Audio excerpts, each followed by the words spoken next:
da floresta amazônica para o mundo. Exemplo de superação e determinação define Kainá Munduruku. Ela busca melhoria de vida para os povos indígenas com projetos sociais e mantém seu povo informado através da rádio Tribo do Norte. Kainá, bom dia. Seja bem-vinda ao Estúdio Site. Bom dia. Um prazer muito grande estar aqui com vocês. Prazer é todo nosso. Como eu falei anteriormente, a gente está durante todo esse mês conversando com grandes mulheres que têm histórias para contar pra gente, e você foi a contemplada de hoje, viu, Kainá? Muito obrigada. Então conta pra gente como é que foi a tua trajetória para chegar até aqui. Você é de Manicoré, não é isso? Isso, eu sou nascida em uma comunidade bastante isolada, não pode dizer nem que é uma comunidade, porque onde eu nasci só tinha assim uma casinha, né, de palha, assim, esse estilo, nossa, e depois minha avó, então era um lugar bastante isolado, né, e bastante longe da cidade. Então é mesmo no meio da selva amazônica. Hoje que eu tenho esse entendimento, eu tenho esse orgulho de dizer que bom que eu tive essa oportunidade de nascer e ser criada no meio da selva, ter esse conhecimento da selva e hoje ter o conhecimento também da cidade. Com certeza. Você veio pra cá quando você tinha 15 anos, não foi isso? Isso, eu vim quando eu tinha 15 anos, mas me devolveram para a comunidade novamente porque eu não entendia nada, me causou uma confusão muito grande. Eu vim para cá, como acontece, né, com todas as meninas indígenas, geralmente vêm para trabalhar em casa de família. E quando cheguei aqui, por exemplo, um episódio, me pediram para passar pão, passar manteiga no pão, para mandar menino para a escola. Eu peguei o pão, parti e joguei a manteiga toda dentro do pão, porque eu não sabia o que era manteiga, eu não sabia o que era pão, a gente não conhecia nada. Eu não fui acostumada assim com dinheiro, também não conhecia, né? No motor, quando vinha, a moça pediu para eu comprar um refrigerante para ela, e eu fui, dei o dinheiro e falei o nome e deu um monte de refrigerante porque eu não sabia, e eu saí correndo com medo que ela me batesse porque eu não tinha noção. Então a gente vivia assim de trocas. Quando a gente precisava de alguma coisa, meu pai ia pro Madeira, né, pra beira do Madeira, onde passavam os barcos, e a gente trocava banana. Então não utilizávamos muito essa questão de dinheiro. Às vezes ficava lá o dinheiro e no início mesmo, quando eu era criança, a gente não utilizava o dinheiro. Então eu não tinha esse conhecimento. E hoje você luta, não é, pela essa questão dos indígenas na saúde, na educação. Como é que foi que começou isso na tua vida? Então, depois que eu tô aqui, que eu fui me inteirando mais, né, com a dificuldade, né? Eu tiro por mim a dificuldade que eu tive quando eu cheguei em Manaus, e hoje a gente chama os parentes, né? Quando chegam aqui, principalmente quando eles vêm com algum filho, né, doente, e vão para o hospital. O hospital tem ar-condicionado. Eu tiro assim por mim, pela minha mãe, que a minha mãe, quando ficou no ar-condicionado a primeira vez, ela passou a noite inteira vigiando o ar-condicionado. Ela foi um terror, ela achou que fosse morrer. Então isso acontece até hoje com os povos indígenas que vêm para cá. Aí vem, não tem roupa, não tem um cobertor, não tem nada. Aí vai para o hospital com o filho doente e acaba por ficar doente também, porque não tem nada disso. Então aí eles procuram onde a gente faz essa mobilização, né, para conseguir cobertor, roupa, calçado, meia, para que essas pessoas também não acabem por ficar doentes por causa do ar-condicionado, que é algo desconhecido ainda.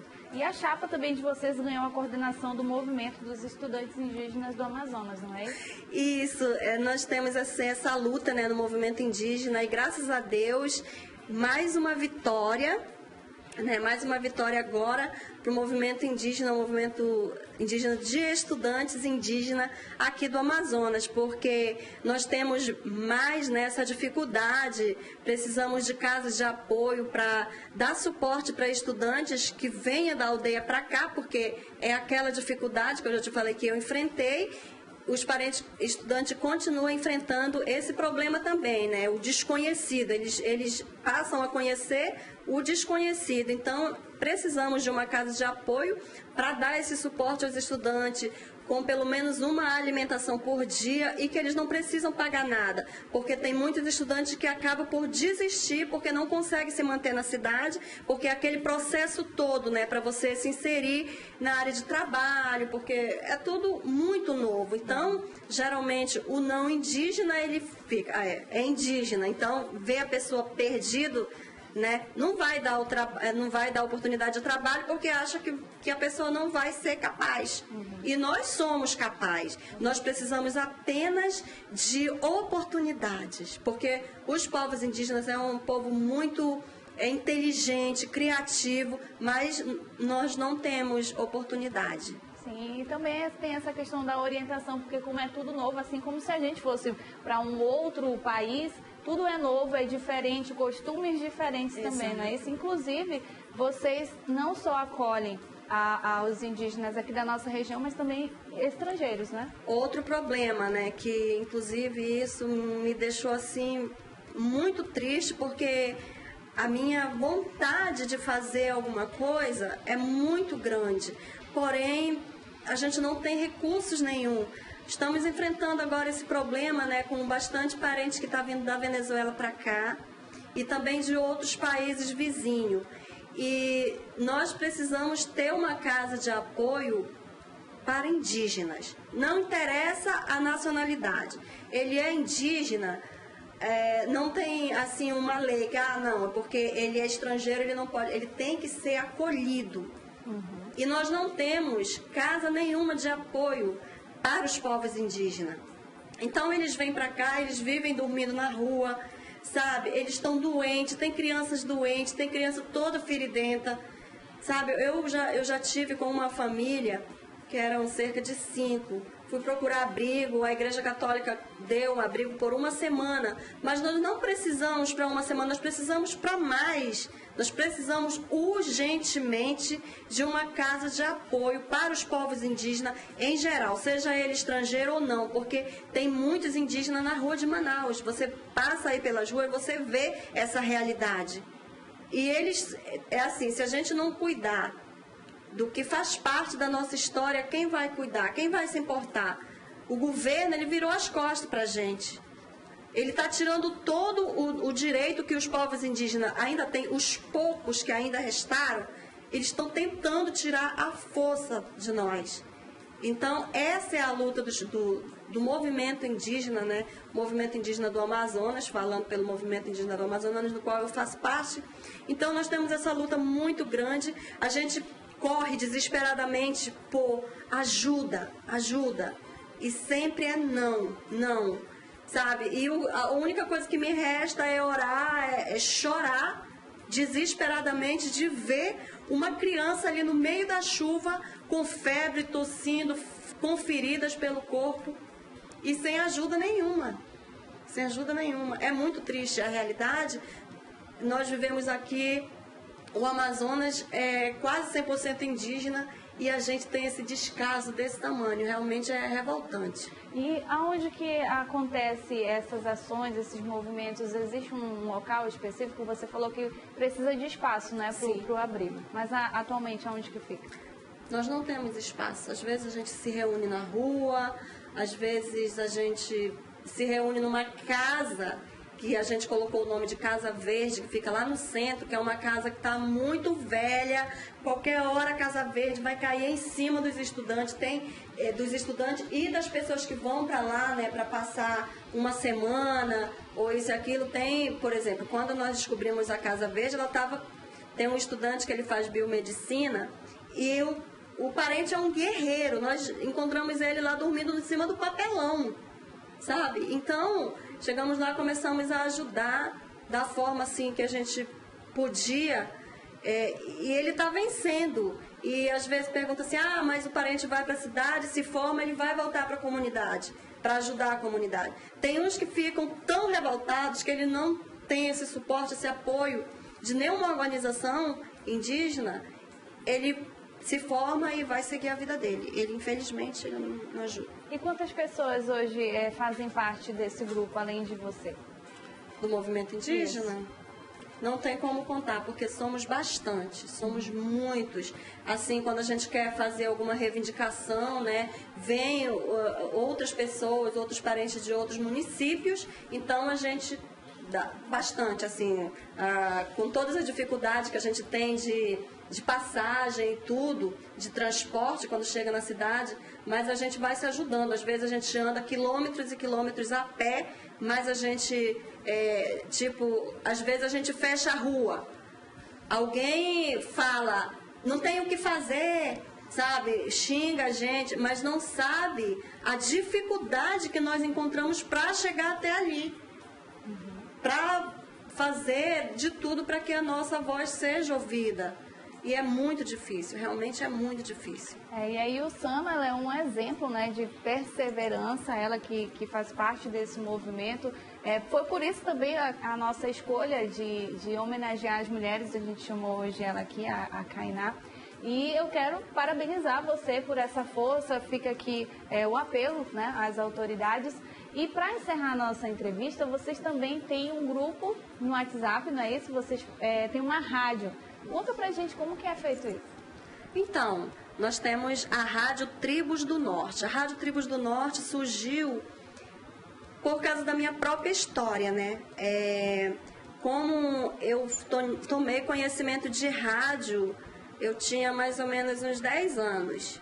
Chegou um radinho, que eu lembro que chiava mais do que falava, que era muito... Meu pai trocava banana ou melancia com pilha.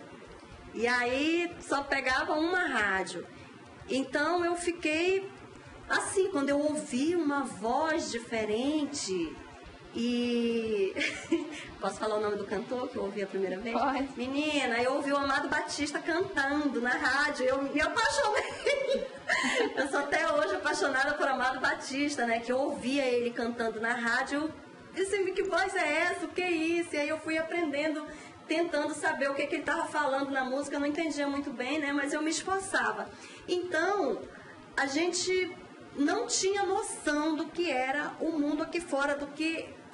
A gente não sabia nem que existia esse mundo aqui fora. Então, nessa dificuldade de comunicação que eu passei, eu fundei a Rádio Tribos do Norte através de um pequeno grupo, né? Eu falei, será que vai dar certo? Vou experimentar. E eu comecei a apresentar uns programas, tocar as músicas, levar as notícias indígenas. Deu muito certo. De repente, em menos de uma semana, tinha uma lista para a gente adicionar no grupo. Enfim, deu os 256 e sobrou mais 2 listas para adicionar. E não tinha mais espaço. Aí começou, né? Aí a rádio, muito sucesso, já tem 1 ano. Todos os eventos indígenas que a gente tem, a gente divulga. As pessoas que estão adicionadas lá são de todo o Brasil e fora do Brasil, porque uma rádio via WhatsApp, ela é mais potente do que uma rádio mesmo, com grandes antenas, porque ela consegue alcançar até fora do Brasil. E rápido, por mais que a internet ela esteja fraca, a pessoa consegue baixar o áudio, porque por vezes a gente não faz assim, um áudio muito longo, que é para todas as pessoas terem essa oportunidade de ouvir o que está acontecendo. Então as pessoas pegam já a nossa foto, as notícias, já vão colocando em outras redes sociais. E dessa forma, a comunicação, a notícia que a gente está passando, ela invade assim, numa questão de segundos. Às vezes eu mesmo gravo um comercial, alguma coisa assim, chamada para algum evento que vai acontecer em algumas comunidades indígenas de Manaus e rapidinho, em menos de 5 minutos, eu mesmo recebo áudio e corre muito rápido. Então, a Rádio Tribos do Norte, ela é muito importante para os povos indígenas, porque tem pessoas em comunidade que só uma pessoa tem telefone que pega WhatsApp, uma única pessoa. Então, essa pessoa, às vezes, a internet só funciona à noite, aí eles se reúnem tudo quando vem do roçado, faz a sua farinha e tal, se reúne todo mundo. Então, o que tem de notícia aqui? Eles vão baixar, vão ouvir os áudios e vão uma pessoa ler para todos da comunidade. Então, assim, a gente não tem apoio de ninguém. Para a gente fazer uma cobertura em algum lugar, a gente tira do nosso próprio bolso, não temos nenhum patrocinador. Até porque ninguém acreditava na gente, né? Mas aí deu certo, deu muito certo, já ganhamos o equipamento todo para rádio, todo completo, mas mais um problema, tem que trazer de São Paulo os equipamentos e a gente está aí com esse problema. Mas a Rádio Tribos do Norte hoje é bastante conhecida no meio dos povos indígenas do Brasil, né? E por vezes eu já, com tanta dificuldade, já pensei em desistir, mas depois eu via que muita gente me ligava e dizia, nós ficamos sabendo através da rádio. Sabe, até quem está fazendo alguma coisa escondida, que a gente chega, ó, chegou aí os barulhentos. Aí então vamos se comportar, porque a gente mete a boca mesmo, a gente fala, a gente leva a notícia com muita seriedade, muita verdade para os parentes, porque eu sei dessa dificuldade, porque eles estão lá isolados, não sabem o que está acontecendo aqui, então a gente mete a boca e a gente leva e é um sucesso, graças a Deus. Que bom, e que bom que tem dado certo e vai continuar dando certo com certeza. E eu quero muito agradecer, viu, a tua presença aqui, essa grande história, um grande incentivo para todos nós. Eu que agradeço, um imenso prazer estar aqui com vocês, levando um pouco, né, da nossa história, falando um pouco das nossas conquistas e também das nossas dificuldades. Muitíssimo obrigada. Obrigada a você também.